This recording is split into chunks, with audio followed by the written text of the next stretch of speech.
Palabra, hermano Daniel, ya que anda por ahí, puede orar por él. Señor, te agradecemos por lo del hermano Ray, gracias por el ministerio que le has dado y por lo que él de una manera tan dispuesta comparte con nosotros en esta mañana. Yo te suplico, Señor, que podamos comprender nuestra función como cuerpo de Cristo, como cuerpo de nuestro Salvador en este mundo, y que podamos vivirlo y podamos practicarlo, Señor, en nuestras iglesias y en nuestros trabajos. En el nombre de Jesús, amén. Amén, gracias.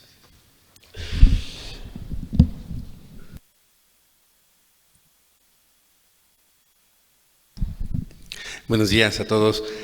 Pues vamos a continuar con nuestro tema de integración de equipos de trabajo. El día de ayer tuvimos una dinámica interesante. Algunos de ustedes escribieron cosas muy interesantes que pude observar y hice un pequeño resumen de todo lo que estuvimos viendo el día de ayer, de todo lo que ustedes también aportaron.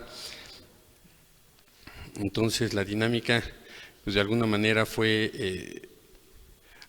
Hicimos los 6 grupos, trabajamos en identificar y descubrir 3 semejanzas entre grupo y equipo, ¿se acuerdan?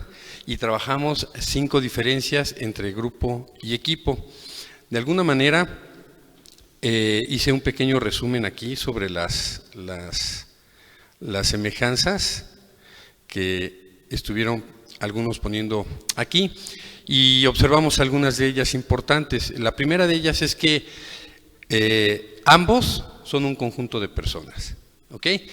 Ambos también tienen objetivos, aunque no necesariamente los objetivos son comunes. Normalmente ahí sí hay una diferencia, pero ambos tienen objetivos.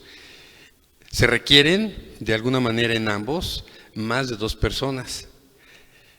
También algunos de ustedes comentaron que las personas son con diferentes tipos de habilidades, ¿sí? Esto tanto se encuentra en grupos como también se encuentra en equipos. También vimos que todos interactúan de alguna manera, tanto los que pertenecen a un grupo como los que pertenecen a un equipo.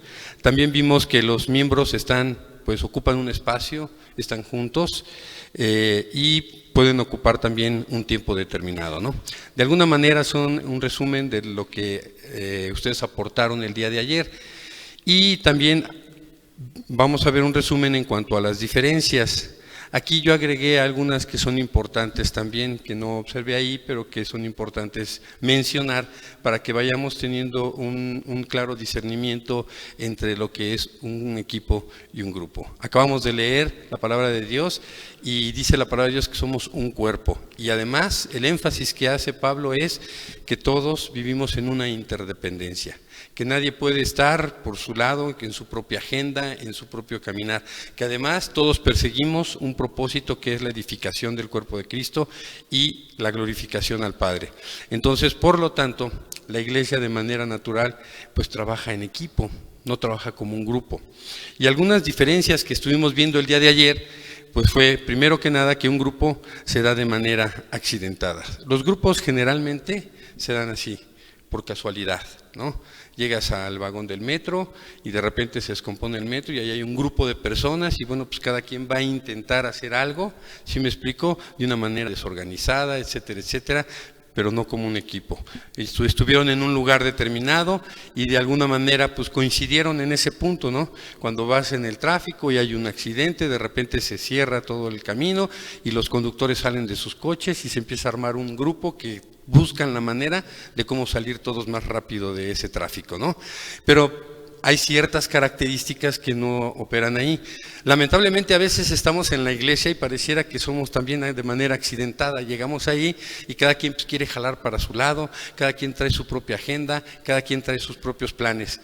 Y yo creo que debemos de trabajar, y más nosotros que nos estamos preparando para el liderazgo dentro de la iglesia, en ir integrando un equipo de trabajo y trabajar dentro de esto. Nosotros desde cualquier posición dentro de la iglesia podemos influir, aunque no seamos los líderes responsables, sí podemos influir para el trabajo en equipo.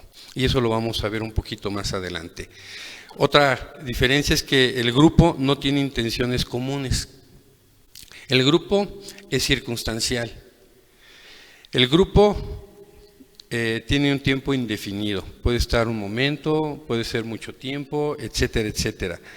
El grupo, todos quieren ser líderes, ¿no? De alguna manera se da mucho al principio cuando es el choque de personalidades, estamos viendo a ver quién mente grande domina mente chica y todas esas cosas que se empiezan a dar en los grupos y realmente no se asume un compromiso y por lo tanto tampoco se asumen resultados. Entonces todos quieren ser líderes en un grupo, cada quien trabaja de manera individual. Por lo tanto, como todos quieren ser líderes, cada quien trae su propia agenda y cada quien trae sus propios intereses, no se comparten los intereses. Los esfuerzos dentro de un grupo no siempre están dirigidos, eso va a hacer que el trabajo sea muy lento, que el trabajo a veces no se concluya. Y en muchas iglesias se hacen programas, se hacen planes, se reúnen para hacer un calendario anual y al final del año algunos ni siquiera hacen una evaluación. ¿Sí me explico? Al final del año pues nada más fue pura emoción porque muchos de esos planes, muchos de esos calendarios no se llevaron a cabo. ¿Y por qué creen? Porque la mentalidad estuvo siempre trabajando como un grupo y no como un equipo. También el grupo, cada quien hace lo que quiere y también no hay comunicación eficaz. Por lo mismo que cada quien trae su agenda, no hay una comunicación eficaz. Cada quien comunica lo indispensable y a veces ni siquiera es lo necesario, ¿no? Y hay muchos accidentes y hay muchas percepciones equivocadas. Se generan conflictos también, porque cuando un problema no se puede resolver, normalmente se personalizan. Y vamos a verlo en otra conferencia en la parte que tiene que ver con el tema de manejo de conflictos. Cómo podemos nosotros administrar y cómo podemos manejar los conflictos que se llegan a dar en algunas instituciones, independientemente si tú eres el líder o no eres el líder. Entonces hay una comunicación ineficaz y de alguna manera la vida del grupo es aleatoria, ¿no? Algunos están, otros de repente se bajan del barco, otros se trepan, otros se vuelven a bajar, otros se trepan y hay mucha rotación en ese sentido. Y finalmente, no necesariamente se conocen, ¿no? Esta es una lista que no es exhaustiva.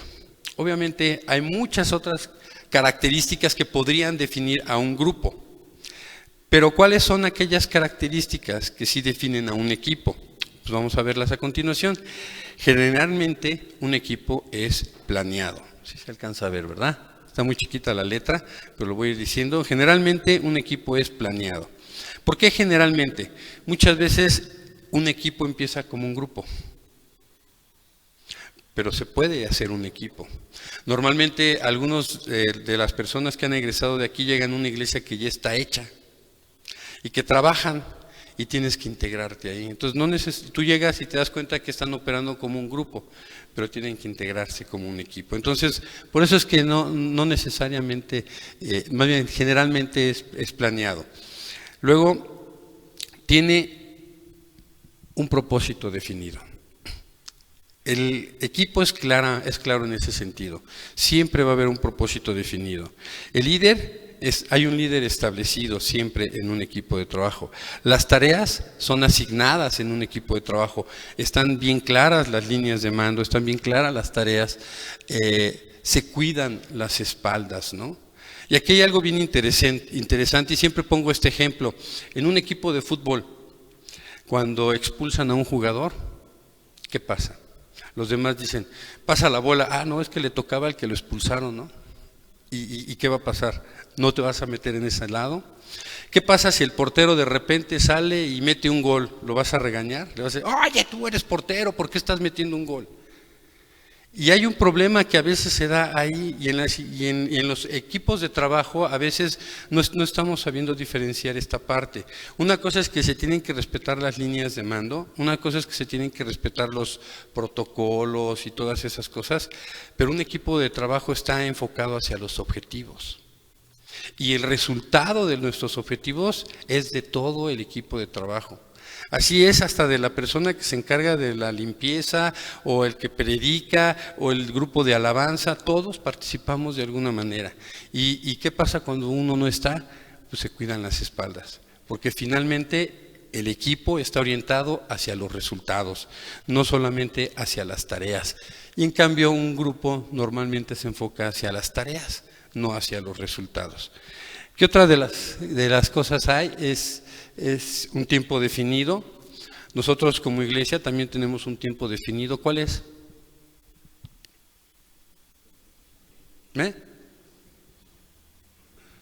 ¿Cuál es nuestro tiempo definido? No, perdón. ¿El fin de semana?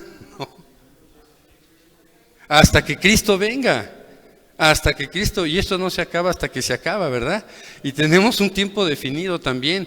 Ahora, el trabajo que nosotros hacemos, pues va a impactar a las nuevas generaciones también. Y un equipo, aunque también hay una cierta rotación en las personas, como dice la canción, unos que vienen y otros se van, ¿verdad? Pero la realidad es que el equipo sigue. ¿Por qué? Porque la misión tiene que cumplirse. Y ese es el enfoque que tenemos que tener. El equipo está orientado siempre hacia los resultados. Normalmente los grupos no, los grupos están orientados siempre a tareas y tareas particulares. El problema es cuando viene la emoción, hacemos una tarea y de repente ya no hay continuidad. Oye, este año hicimos esto, ¿por qué el siguiente año no lo estamos haciendo? Este año tuvimos mucha emoción, mucho arraigo para hacer ciertas actividades o ciertos eventos y ya después ya no hubo continuidad.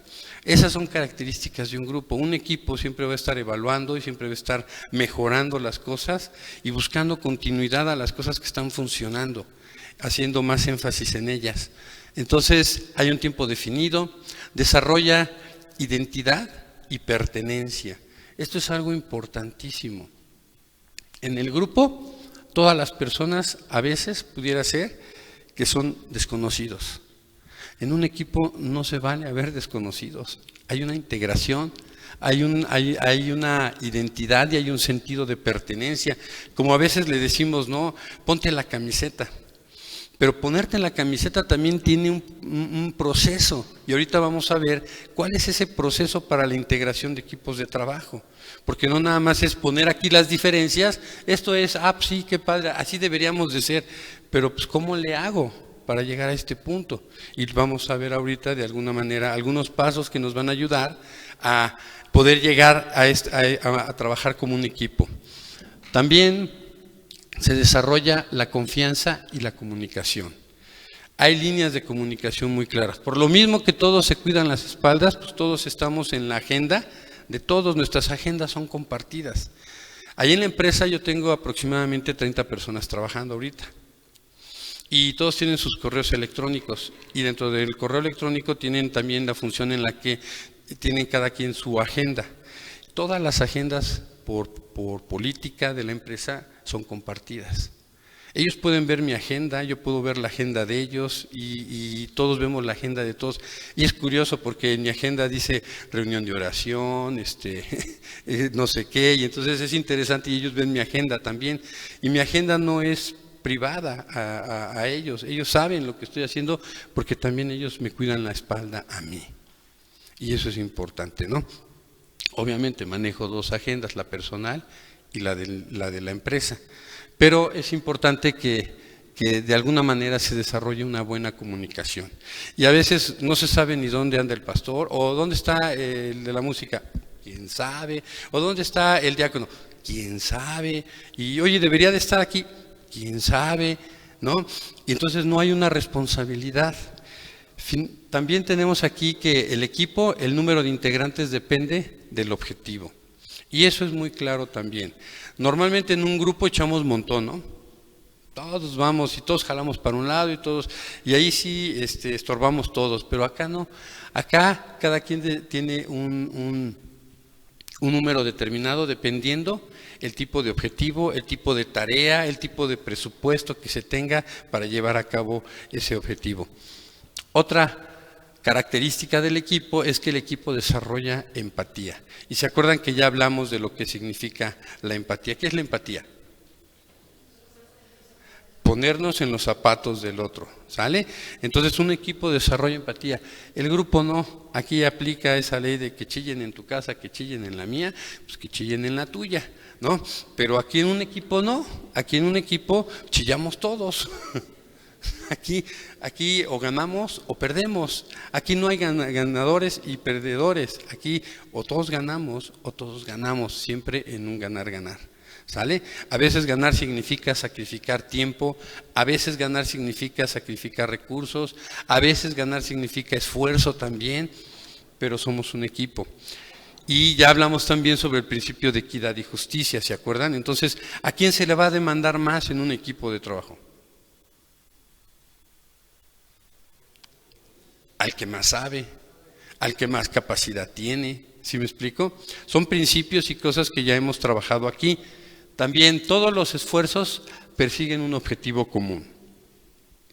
Se delegan responsabilidades. Aunque nos cuidamos las espaldas, hay un principio de mayor peso. Si alguien tiene la responsabilidad y es de la responsabilidad, yo tengo que respetarlo. Siempre respetar la función del otro es importantísimo. Cuando no está, entonces sí, a lo mejor tengo que entrar como bateador emergente. Pero el problema que se llega a dar en grupos de trabajo es que como no hay esta diferenciación, pues meto las narices donde yo quiero, ¿no? Y a veces me encuentro haciendo las cosas que yo no debería de estar haciendo. Y eso genera también a veces conflictos.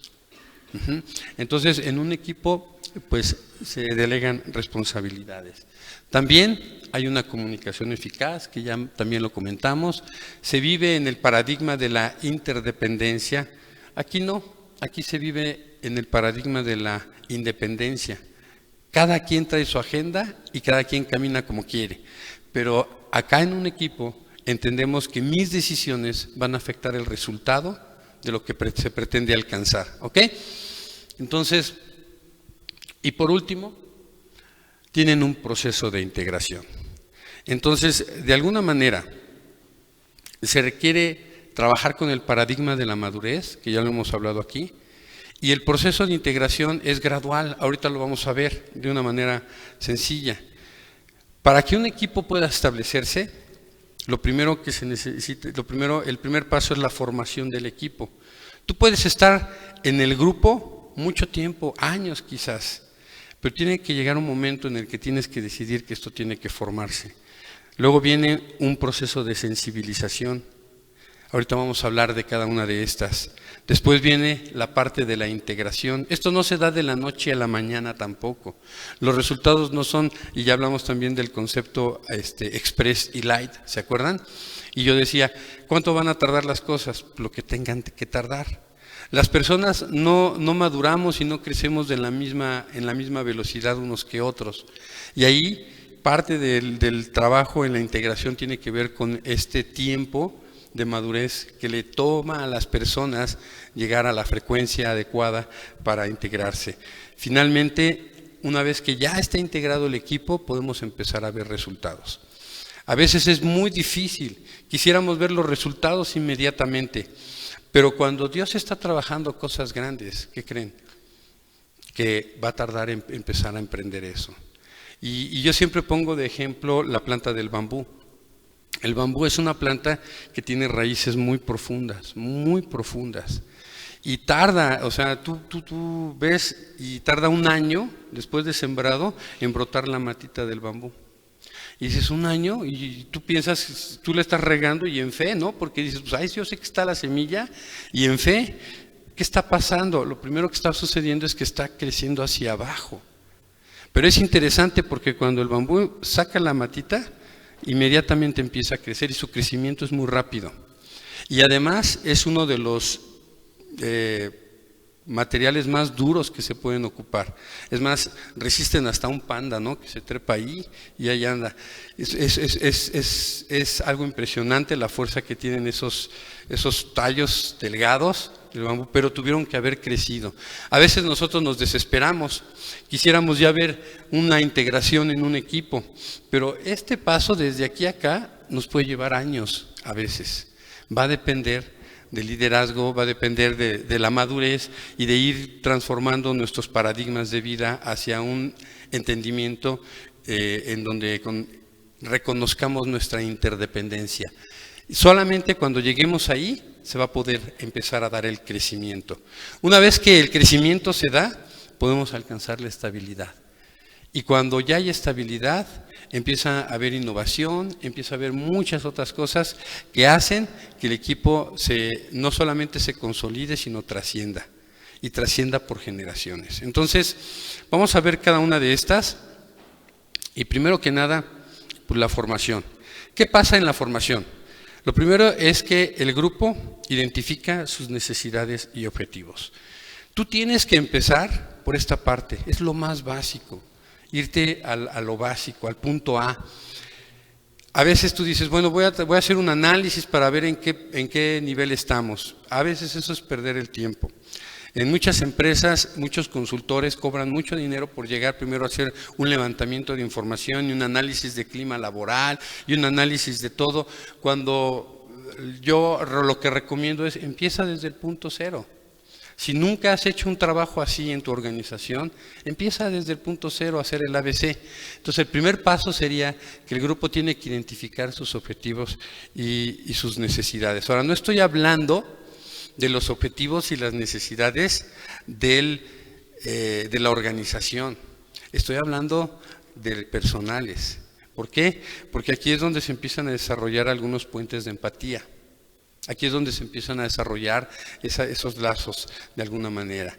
Los integrantes se definen a sí mismos como parte de.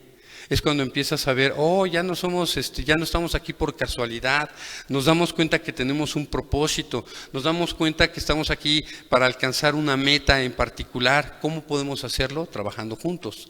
Entonces, de alguna manera aquí se establecen puentes y se establecen lo que yo llamo comunes denominadores. Entonces, esos comunes denominadores pueden ser algunas cuestiones personales o pueden ser algunas cuestiones que tienen que ver con el logro de los objetivos también. Y eso va haciendo que la relación empiece a fortalecerse. En el segundo nivel, que es la sensibilización, hay un contacto emocional y se generan procesos de comunicación más profundos de alguna manera. Se viven experiencias que empiezan a poner al descubierto aspectos de empatía. Ustedes lo ven aquí, cada año entran los de primero. Y cuando entran los de primero, los de segundo, los de tercero y los de cuarto, los volteamos a ver como especies raras que entran al seminario, ¿no? Y a ver quiénes son estos nuevos, ¿no? Y de primer impacto nos generan una impresión. Pues fulanito se parece a perenganito, fulanito ya me imagino que ha de ser así, este es el flojo, este es el enojón, este es el no sé qué, y empezamos a tener una percepción de las personas cuando es nuestra primera experiencia. Bueno, cuando empezamos en el proceso de la sensibilización, lo que hacemos es observar un poquito más a esas personas, y entonces empiezas a descubrir aspectos que de primera mano tú no habías visto. Las personas dejan de ser extrañas los unos a los otros. Y aquí el proceso es bien interesante porque es muy rápido y además yo siento que es algo que genera catarsis. ¿Por qué? Porque la gente llega y de repente pues ya te encuentras con él todo el día, ¿no? Las 24 horas del día, entonces tiene la oportunidad no solamente como los externos de conocerte en la experiencia de la clase, sino también, y en el comedor, ¿no? Sino también en el dormitorio, en la tarde aquí en las canchas, el fin de semana, en la ida al cine, etcétera, etcétera. Entonces empieza a haber una mayor integración, empieza a haber empatías, y algo importante es que tus percepciones del principio que tenías sobre de esa persona empiezan a cambiar. Y empiezas a ver a las personas de una manera diferente. Y no sé si te ha pasado a ti, pero de repente llegas a un lugar, ves a las personas y pasa el tiempo y ya no te acuerdas cómo fue tu primera impresión de esa persona, pero lo ves y dices, es que era como si fuera otra persona la que yo conocí a la que es ahora, ¿no? Yo me acuerdo cuando llegué por primera vez aquí, todo el mundo me decía, Señor, Señor, Señor. Y yo decía, ay, qué gacho se siente, ¿no? Pues sí, ya mi hija me dice, papá, es que ya estás grande, reconócelo, acéptalo, ¿no? Pero la realidad es que ahora pues todos me dicen, hermano, ¿cómo está, hermano Ray? Y todo. ¿Y qué ha pasado? Pues han cambiado nuestras impresiones. Ha habido una sensibilización. Cuando nosotros estamos trabajando en las iglesias, cuando nosotros estamos trabajando con nuestros equipos, no podemos exigir resultados si no hemos logrado estos primeros pasos. Es bien importante, porque esto va a ser como el bambú que les decía, son las raíces que están arraigando y que le va a dar la fuerza y la capacidad de alimentar ese tallo tan fuerte y tan alto que crece. Entonces, no lo descuidemos. Entonces, hay un contacto emocional y se generan procesos de comunicación profundos. ¿Sale? En el siguiente paso, que es la integración, aquí los miembros se identifican, ahora sí, con la misión, con la visión, con los objetivos de la institución y de alguna manera también comparten las aspiraciones y los intereses para alcanzar esas metas. Uno de los problemas que hay en las organizaciones y también en las iglesias es que cuando tratamos de desarrollar la misión o la visión, pues es la misión y la visión del que la escribió, pero no de todo el equipo. Algo que yo trabajo mucho cuando desarrollamos la visión y la misión en alguna organización es trato de escuchar a todos cuál es su concepto de por qué están ahí. Y evidentemente voy a la historia de la organización. ¿Cuál es el fin? ¿Cuál es la razón de ser? Y cuando la gente entiende la razón de ser, eso no tiene que escribirse en 20 renglones, una cuartilla. Eso puede ser en un pequeño párrafo. Y la gente lo entiende más y lo vive de una mejor manera y se pone en la camiseta. Por ejemplo, en la iglesia en la que pastoreo, nuestra misión es muy clara. Unidos a través del amor y la amistad para adorar a Dios y servir al prójimo. Eso es todo. Entonces, y la gente lo tiene claro y la gente lo ha entendido y siempre estamos trabajando sobre de ello. Entonces, se empieza a desarrollar un grado de confianza mayor, se empieza a ver un compromiso más por los resultados que hay. Entonces sí, aquí sí puedes empezar a hablar un poquito más de que nos estamos acercando a una integración total, pero aún todavía no es parcial. Después, aquí también se asumen las tareas. Tú no puedes exigirle a un equipo de trabajo que asuma tareas si no has trabajado como líder en su integración. Eso sería injusto. Necesitamos como líderes ubicar nuestro pensamiento. Si Dios nos está poniendo o nos va a poner como pastores, nos va a poner como líderes, como misioneros, no sé en dónde el Señor te vaya a llevar, pero tienes que pensar que esto se gana. Esto se gana. No es nada más por mi linda cara, ni porque hablo muy bonito, esto se gana. Y tiene que haber, y tienes que pagar la factura. Ayer hablaba que el líder paga la factura, de alguna manera. Viene entonces, ahora sí, el crecimiento. Cuando ya se dio esta integración, entonces sí podemos ver el crecimiento y aquí los miembros maximizan el potencial del equipo a partir del aporte de sus habilidades y sus capacidades. Las personas se enfocan más en los objetivos que en las tareas aquí. En un grupo vimos que la gente se enfoca más en las tareas.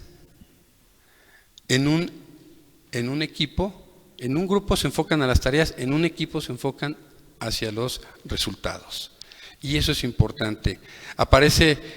Cuando tú logras esta madurez, entonces aparece la creatividad, aparece la innovación, y eso es muy padre. ¿Por qué? Porque ya desarrollaste los lazos de confianza, ya sabes que te cuidan las espaldas, ya no tienes el problema de que alguien innove. Hay muchas veces que los mismos pastores, como pastores a veces, castramos a las iglesias porque no las dejamos despegar. Entonces llegan hermanos con ideas así, oye, padrísimas, y no los queremos escuchar, les decimos no, pero acuérdense que cuando hablábamos del proceso de la madurez, si alguien está en un proceso de independencia que es alcanzar a consolidarse, lo que necesitamos es persuadirle y soltarlo, Y hay muchos hermanos que son entusiastas dentro de la iglesia que lo único que necesitan es saber, porque bien que pueden y quieren hacer las cosas.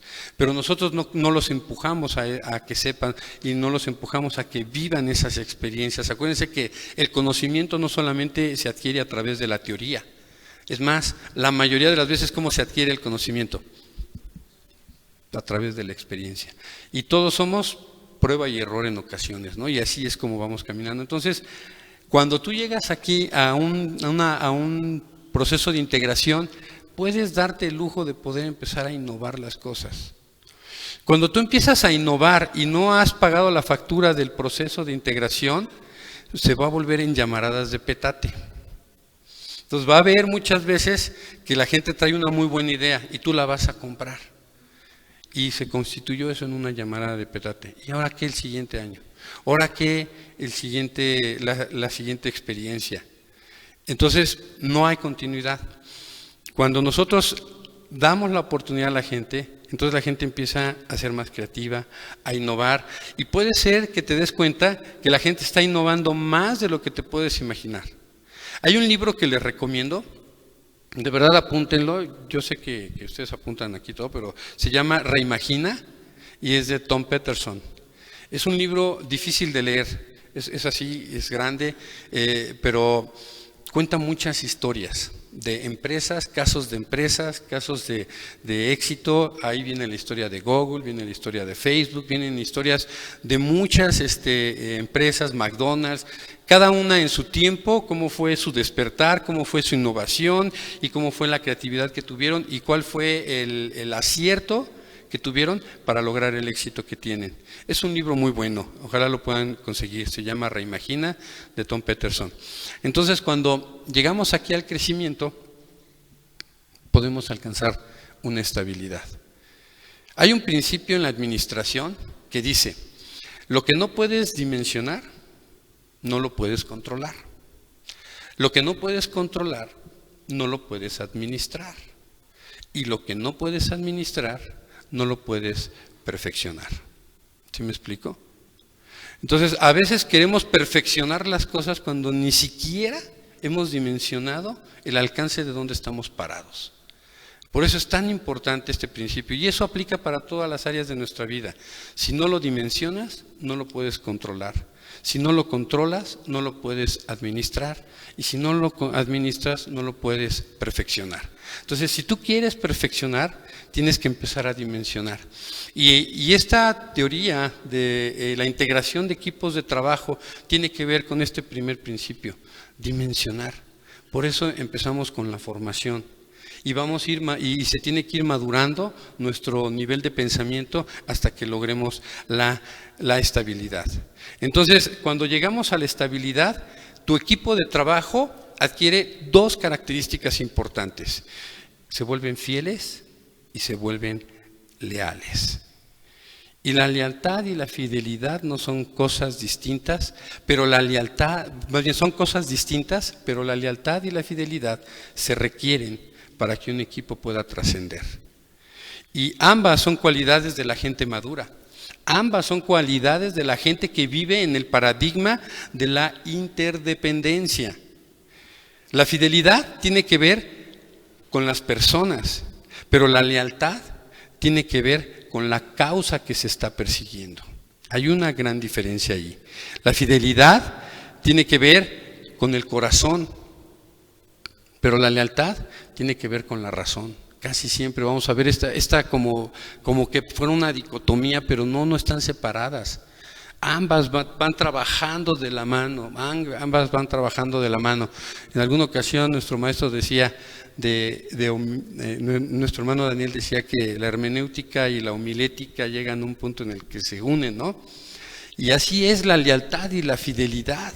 Llega un momento en el que estos dos conceptos se unen y la fidelidad tiene que ver con el amor que le tienes al equipo de trabajo, pero la lealtad tiene que ver con lo legal, con el respeto, con los lineamientos, con los límites que tú pones. La fidelidad tiene que ver con las promesas, la generación de expectativas personales que tú levantas dentro del equipo de trabajo, pero la lealtad tiene que ver con los acuerdos que tú respetas, con la generación de expectativas hacia la organización. ¿Sí me explico? Van muy de la mano. La fidelidad tiene que ver con los sentimientos. Esto tiene que ver con nuestros estados de ánimo y las situaciones que vivimos, porque somos seres humanos. Y hablaba yo de que para el arte de socializar se requiere, ¿se acuerdan qué? Inteligencia emocional. Y esto tiene que ver con la capacidad de interpretar nuestras emociones y las emociones de los demás. Pero la lealtad tiene que ver también con un asentamiento. Esto es la colocación y el establecimiento de los logros. Para la lealtad existen razones y resultados. Pero para la fidelidad se observan las atenuantes y las agravantes. ¿Sí me explico? Cuando los equipos logran esta estabilidad, todo lo que emprendan entonces sí va a trascender. Y los equipos van a dejar huella. ¿Ok? Entonces, hoy quiero dejarles esta información. Con esto terminamos la parte que tiene que ver con integración de equipos de trabajo. Ojalá en futuras ocasiones me den la oportunidad de compartir otras cosas, pero veremos temas importantes como manejo de conflictos, porque esto suena muy bonito en la teoría, pero cuando estás ahí delante del toro las cosas son diferentes. Y entonces hay un montón de cosas que Dios nos ha dado y que nos ha podido dar a través de su palabra para poder lograr este trabajo en equipo. Él lo ha dicho ahí en su palabra, somos un cuerpo y un cuerpo funciona unido. Y es a través de la unidad que el poder se puede manifestar. Amén. Bueno, pues muchas gracias y este es el tema de integración de equipos de trabajo. ¿No hay más? ¿Ya? Bueno, pues estamos despedidos. Buen provecho.